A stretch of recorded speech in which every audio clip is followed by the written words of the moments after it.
Assalamualaikum warahmatullahi wabarakatuh. Pada kesempatan kali ini kita akan membahas KD2 dari mata pelajaran basis data, yaitu tentang diagram hubungan antar entitas atau bisa disebut dengan IRD.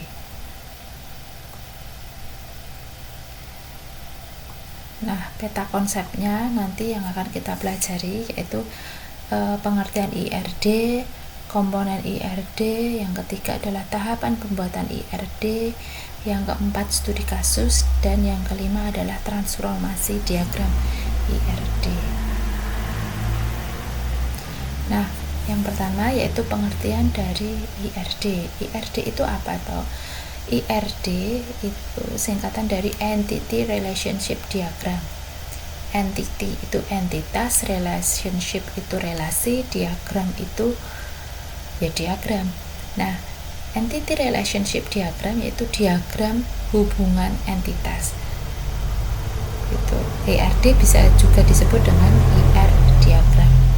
Nah, IRD ini dideskripsikan sebagai model yang menjelaskan isi dan hubungan data dalam suatu basis data dalam bentuk entitas, atribut, serta relationship antar entitas atau hubungan antar entitas. Nah, fungsi dari IRD ini yaitu yang pertama untuk merancang model dasar dari pembuatan struktur data serta hubungan dari setiap data tersebut. Yang kedua, untuk mempermudah basis data, karena dalam IRD kita sudah menjelaskan hubungan dari data satu ke data yang lain. Yang ketiga, untuk mempermudah dalam mengubah dan menganalisis suatu sistem secara dini. Yang keempat, untuk mempermudah dalam pengembangan suatu sistem, karena dalam IRD sudah terdapat gambaran umum serta detail dari suatu sistem yang dirancang. Nah, kemudian yang kedua ada komponen dari IRD. Nah, komponen IRD ini ada entitas, atribut, hubungan atau relationship, kardinalitas atau yang bisa disebut dengan cardinality. Nah, entitas merupakan kumpulan objek yang dapat teridentifikasi secara unik, digambarkan dengan bentuk persegi panjang. Jadi simbolnya entitas itu adalah persegi panjang. Kategori entitas dapat berupa orang, tempat, objek, peristiwa, dan konsep. Nah, kemudian berikutnya yaitu atribut. Atribut adalah karakteristik dari entitas. Nah, atribut digambarkan dalam bentuk elips. Jadi ini ya, elips ini atribut. Nama entitinya apa, kemudian karakteristik dari entitas tersebut digambarkan dengan atribut. Nah, ini ada beberapa atribut. Ada atribut kunci, atribut multivalue, atribut simple, atribut komposit, dan atribut derivatif. Nah, atribut kunci. Apa itu atribut kunci? Atribut kunci adalah atribut yang digunakan untuk menentukan entitas secara unik. Contohnya yaitu NPWP, NIM, nomor NIP ya, nomor induk pegawai, NIS, nomor induk siswa. Nah, itu adalah entitas yang bersifat unik. Kemudian atribut simple atau simple atribut yaitu atribut bernilai tunggal yang tidak dapat dipecah lagi. Contoh, alamat, tahun terbit, nama penerbit. Kemudian atribut multinilai yaitu multivalue atribut merupakan atribut yang memiliki sekelompok nilai untuk setiap entitas. Contoh, nama beberapa pengarang dari sebuah buku pelajaran. Jadi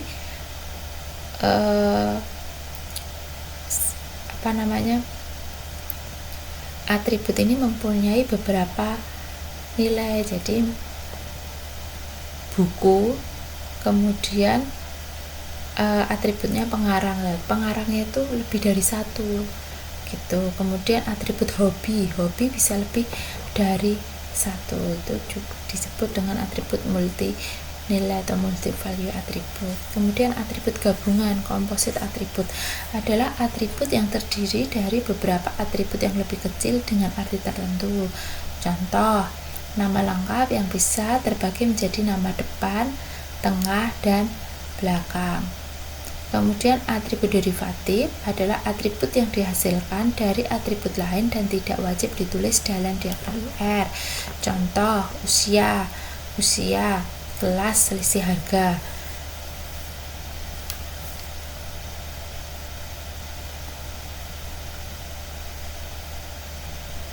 Nah, kemudian yaitu hubungan atau relationship.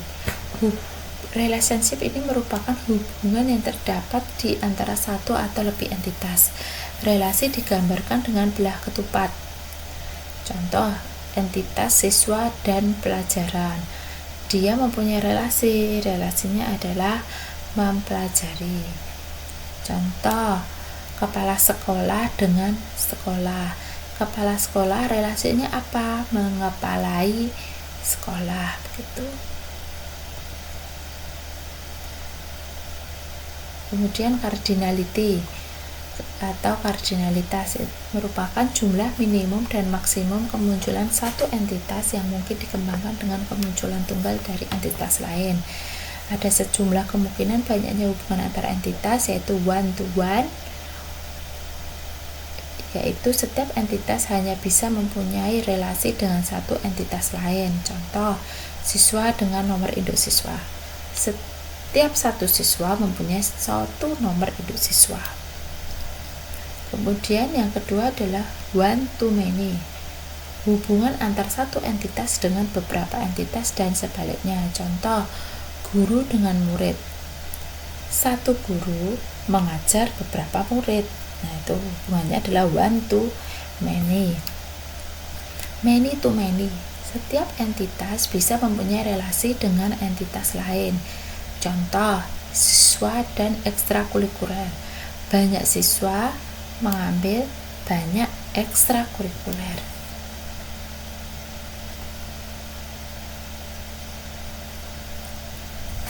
Nah, kemudian ini ya contohnya one to one. Satu rektor memimpin satu universitas.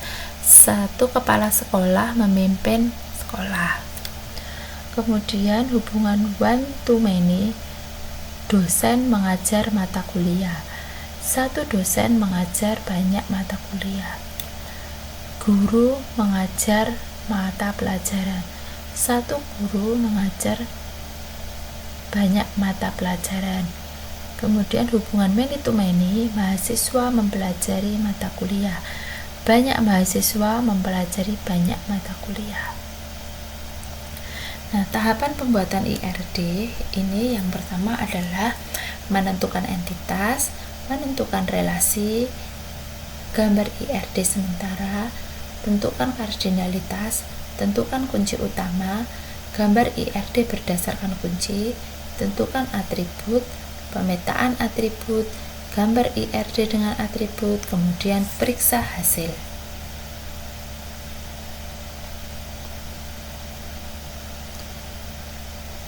Nah, yang pertama yaitu menentukan entitas. Entitas tadi sudah dijelaskan ya, objek fisik atau objek unik. Contohnya akademik, mahasiswa, dosen, mata kuliah, perpustakaan, dan lain-lain. Setelah menentukan entitas, kemudian tentukan relasi antar entitas. Misalkan siswa dengan mata pelajaran. Nah, relasinya apa di situ? Pemasok dengan barang, relasinya apa di situ? Tentukan relasinya.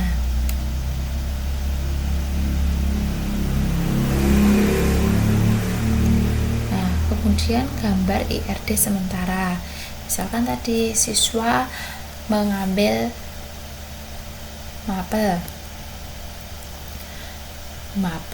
dengan guru, apa relasinya? Mengampul. Ini digambar, ada entitas, relasinya ada, kemudian dihubungkan. menggambarnya ini bisa menggunakan Visio atau tools-tools lain yang digunakan untuk menggambar IRD.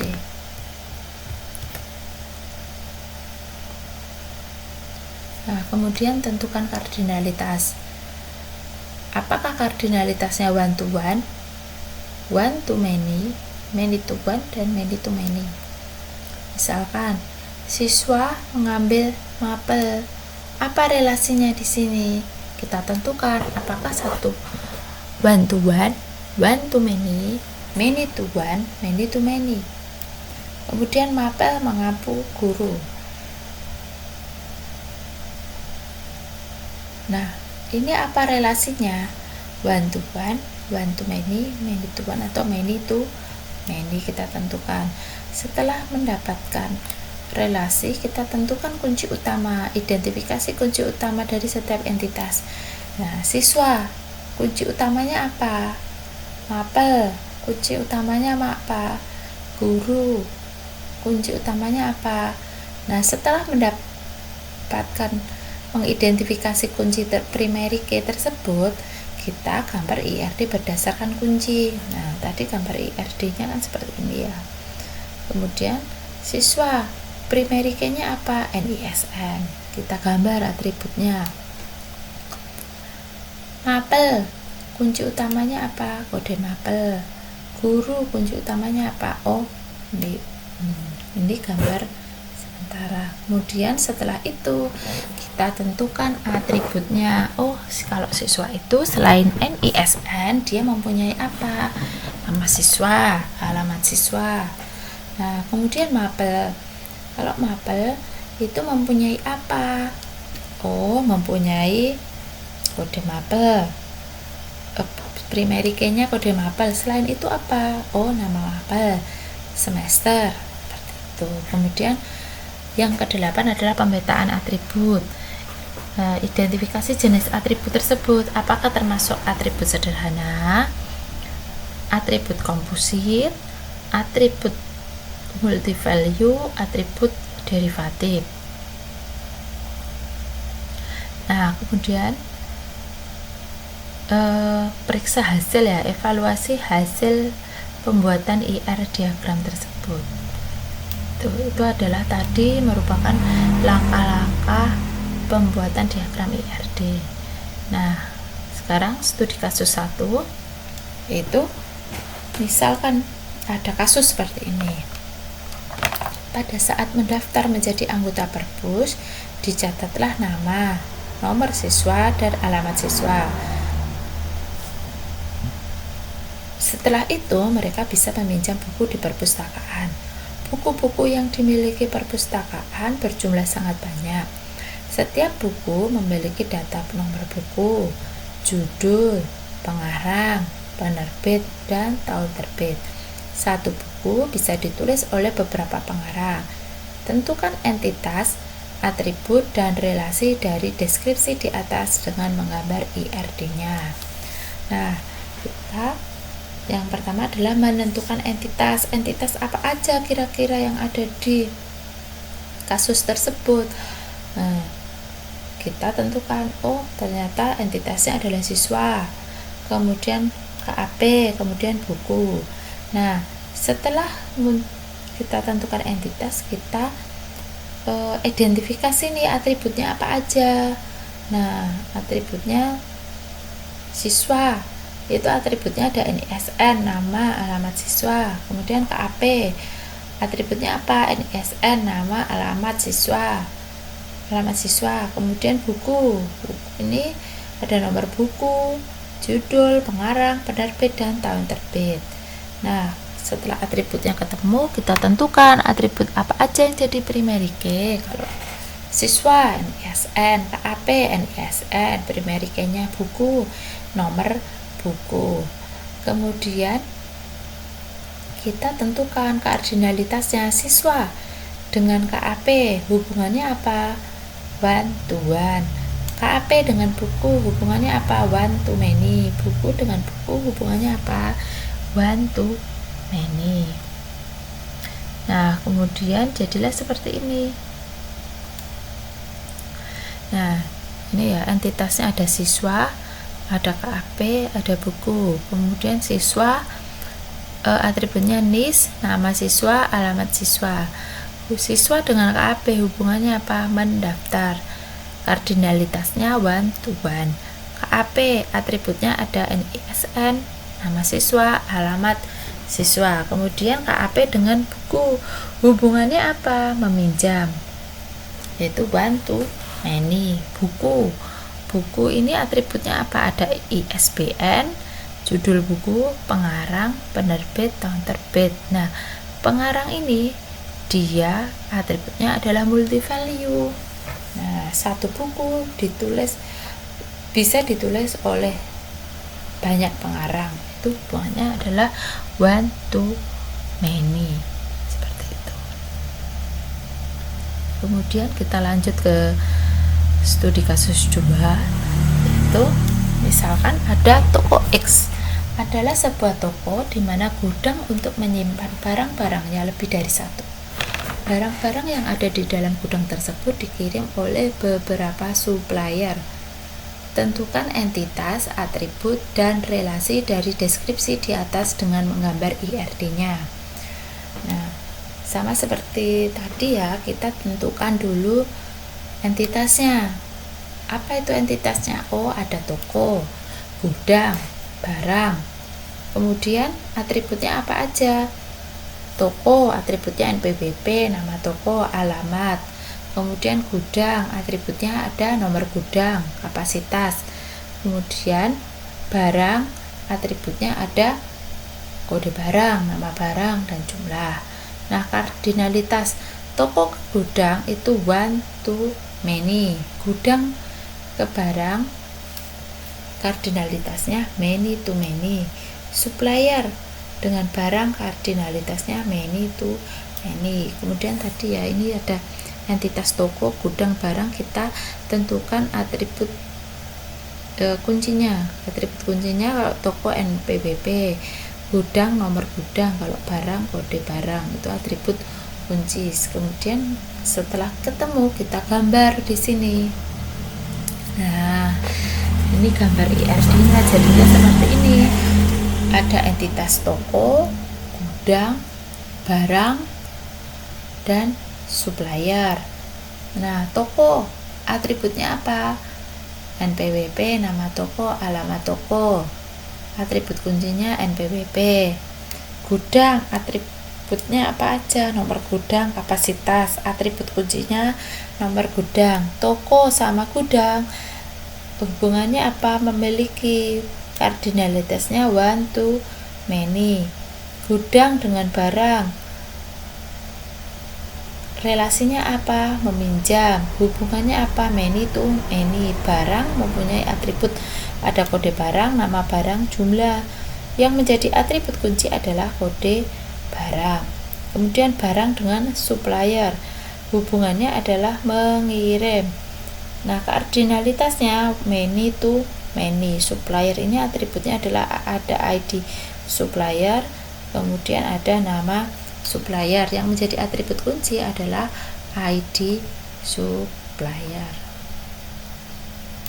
Nah, kemudian yang kelima yaitu bahasan yang terakhir, yaitu transformasi diagram IRD. Jadi setelah kita membuat diagram IR, nanti kita akan transformasi ke dalam bentuk tabel. Adapun langkah-langkah untuk transformasi IRD ke dalam tabel, yaitu yang pertama, diagram IR menjadi basis data, entity menjadi tabel, atribut menjadi field. Nah, transformasi dasar yaitu satu, setiap himpunan entitas itu akan menjadi tabel. Yang kedua, relasi dengan derajat 1 kardinalitas 1 to many akan menjadi 2 tabel. Relasi dengan derajat many to many akan menjadi 3 tabel. Relasi dengan derajat 1 to 1 akan menjadi 2 tabel. Relasi tunggal. Derajat 1 to 1 penggunaan field K 2 kali pada satu tabel dengan nama dan fungsi berbeda. Kemudian kalau derajat 1 to many Dibentuk tabel baru yang mendapatkan field dari atribut relasi yang ditambah dengan atribut key dari himpunan entitasnya. Nah, contohnya seperti ini. Yang pertama, setiap entity menjadi tabel. Ini ada entity mahasiswa menjadi tabel mahasiswa. Atribut menjadi field name, nama mahasiswa, alamat mahasiswa, tanggal lahir. Yang kedua, ada entity kuliah. Entity kuliah akan menjadi tabel kuliah. Atributnya akan menjadi field, kode kul, nama kul, SKS, semester. Nah, berikutnya adalah relasi dengan derajat one to many. Setiap entity set diubah menjadi tabel dan atribut menjadi fieldnya. Ini menjadi dua tabel ya, tetapi ini tabel yang kedua itu ditambahkan atribut dari relasi. Contohnya ada dosen dengan kuliah. Dosen mengajar kuliah. Dosen relasinya 1 akan menjadi tabel dosen, nick, nama dosen, alamat dosen. Kemudian yang relasinya banyak juga akan menjadi tabel kuliah, kode kuliah, nama kuliah, SKS, semester. Nah, kemudian tabel yang atributnya banyak itu akan ditambahi atribut dari relasi. Dan nick, waktu, tempat, gitu. Nah, kemudian relasi dengan derajat many to many. Nah, many to many ini relasinya akan menjadi tabel tersendiri. Jadi menjadi 3 tabel ya nantinya. Ada mahasiswa, tabel mahasiswa name, nama mahasiswa, alamat mahasiswa, tanggal lahir. Kemudian kuliah menjadi tabel sendiri, tabel kuliah, kode kuliah, nama kuliah, SKS, semester. Nah, kemudian relasi mengambil ini akan menjadi tabel tersendiri, tabel mengambil atau tabel KRS. Ada name, kode kul, dan nilai. Gitu. Kemudian relasi dengan derajat 1 one to one. Relasi one to one selalu menyertakan 2 pilihan peleburan relasi dalam bentuk pernyataan atribut ke salah satu tabel. Seperti contoh di samping, relasi kita lebur ke tabel jurusan, atau dosen perlu dilihat derajat relasi minimumnya. Setiap dosen hanya boleh mengepalai satu jurusan, tetapi tidak semua dosen dapat mengepalai suatu jurusan. Ada dosen yang tidak mengepalai jurusan manapun. Ini berarti derajatnya adalah 0. Setiap jurusan hanya boleh dikepalai seorang dosen, tetapi tidak boleh ada jurusan yang tidak dikepalai. Ini berarti derajat minimumnya adalah 1. Nah, yang tadi relasi one to one untuk kasus ini yaitu dosen menjadi tabel, nick, nama dosen, alamat dosen. Nah, kemudian jurusan akan menjadi menjadi tabel jurusan, kode jur, nama jurusan. Nah, field tambahannya itu adalah yang minimal partisipasinya 0 ya, nick, begitu. Nah, terima kasih. Itu penjelasan kompetensi KD 2 dari mata pelajaran basis data tentang diagram IRD. Sekian dan terima kasih. Wassalamualaikum warahmatullahi wabarakatuh.